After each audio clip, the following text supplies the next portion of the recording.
পিলখানা হত্যাকাণ্ডে জাতীয় তদন্ত কমিটি গঠনের দাবি। তরঙ্গ দেশ বিদেশের সাথে আছে আমি স্বপ্না ইসলাম। শুনছিলেন শিরোনাম, এবারে বিস্তারিত। পিলখানা হত্যাকাণ্ডে জাতীয় তদন্ত কমিটি গঠনের দাবিতে বাংলাদেশের গণ অধিকার পরিষদ এবং অন্যান্য নেতৃবৃন্দ 18 ডিসেম্বর 2024 স্বরাষ্ট্র মন্ত্রণালয়ে স্মারকলিপি প্রদান করেছেন। তারা দাবি করেছেন যে 2009 সালের পিলখানা হত্যাকাণ্ডের সঠিক তদন্ত এবং এর রহস্য উন্মোচনের জন্য একটি বিচার বিভাগীয় জাতীয় তদন্ত কমিশন গঠন করা উচিত। 2009 সালের 25শে ফেব্রুয়ারি পিলখানায় যে একটি নারকীয় হত্যাকাণ্ড সংঘটিত হয়েছিল, এই হত্যাকাণ্ড ছিল ভারতীয় পরিকল্পনায় আমাদের সেনাবাহিনীর মেরুদণ্ড ভেঙে দেওয়ার উদ্দেশ্যে এই হত্যাকাণ্ড সংঘটিত হয়েছিল।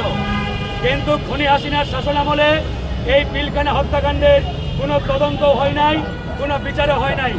আমরা বিচার পাবো এটা আশাও করি নাই, কারণ ওই হত্যাকাণ্ডে সরাসরি আওয়ামী লীগ এবং শেখ হাসিনা জড়িত ছিল। তাই আমরা বর্তমান যে ছাত্র জনতার বিপ্লবী সরকার, ডক্টর মোহাম্মদ ইউনূসের সরকার, এই সরকারের প্রতি আমরা ধারাবাহিকভাবে আহ্বান জানিয়েছি যে আমাদের পিলখানায় যে নারকীয় হত্যাকাণ্ড, এই হত্যাকাণ্ডের সুষ্ঠু তদন্তের স্বার্থে একটি জাতীয় তদন্ত কমিশন গঠনের। কিন্তু আমরা গভীরভাবে লক্ষ্য করছি এই সরকার আমাদের চাপে তড়িঘড়ি করে একটা ভাউতাবাজির তদন্ত কমিটি গঠনের উদ্যোগ নিয়েছে। এই তদন্ত কমিটি আমরা চাই না। এই তদন্ত কমিটি হচ্ছে এই বিষয়টিকে আড়াল করার উদ্দেশ্যে একটি আইওয়াস মাত্র। আমরা চাই একটি জাতীয় তদন্ত কমিশন, যে কমিশনটি হবে সাবেক একজন আপিলিয়েট ডিভিশনের বিচারপতিকে প্রদান করে।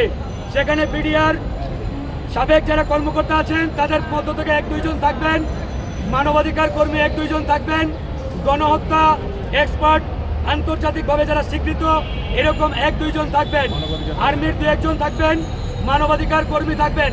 এরকম একটি সমন্বয়ে সবগুলো লেয়ারের আমরা একটি ন্যাশনাল কমিশন চাই, যে কমিশনটি হবে জাতীয় তদন্ত কমিশন। এই কমিশনের মাধ্যমেই বিডিআরের এই হত্যাকাণ্ডের একটি সুষ্ঠু তদন্তের মাধ্যমে আমরা আসল রহস্য জানতে চাই।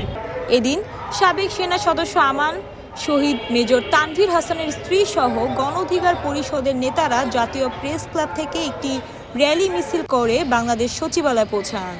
র্যালিতে অংশগ্রহণকারীরা এই হত্যাকাণ্ডের বিচার দাবি করেন এবং সাবেক প্রধানমন্ত্রী শেখ হাসিনার বিচার চেয়েছেন।